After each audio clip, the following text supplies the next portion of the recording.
Is your team busy? Of course they are. They're firing off emails at 10 p.m. The word slammed has basically become one of their primary personal attributes. We see this and we celebrate it, don't we? But it might be the single biggest mistake your organization is making right now. We made being busy the goal instead of being productive, but they are not the same thing. I can almost hear you thinking it. But hold on, the bug tickets do need to be closed. The client emails do need to be answered. And you're right. But here's the critical mindset shift. The goal is not to stop the other work. The goal is to make sure you are focused on throughput, on the things that actually matter to your customers. Here are 3 things you can do tomorrow morning. First, find your pace point. Ask your team this question. What part of our process, if we had 10% more capacity, would result in a 10% or more increase in our total organization's output? What's the one thing that we want more of, but that's always tapped out? The answer is your pace point. Now, the job is going to be to optimize what that resource does day to day and to coordinate your efforts around it as an organization. There's a lot packed into that statement that probably isn't terribly obvious to most people. You can watch that video for a little bit more, or you can catch the links in the description if you want to go deep on these. Now, the second thing, declare this new rule,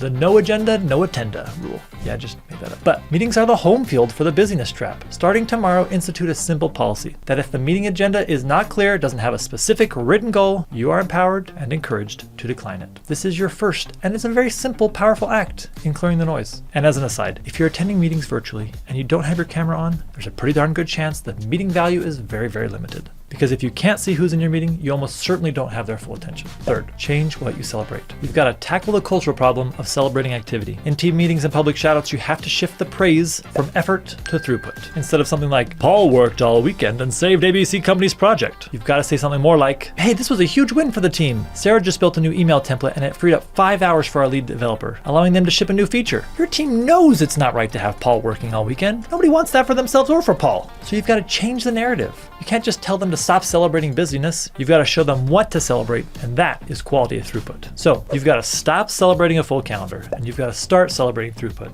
because that is what pays the bills. When you shift your focus from is everyone busy to is our pace point delivering, are we actually delivering quality product for our customers? Are we delivering throughput? Everything changes. The noise fades away, the critical work gets done, and your business finally starts moving forward with the speed you always know it could. If you found that helpful, check out my latest video to learn more.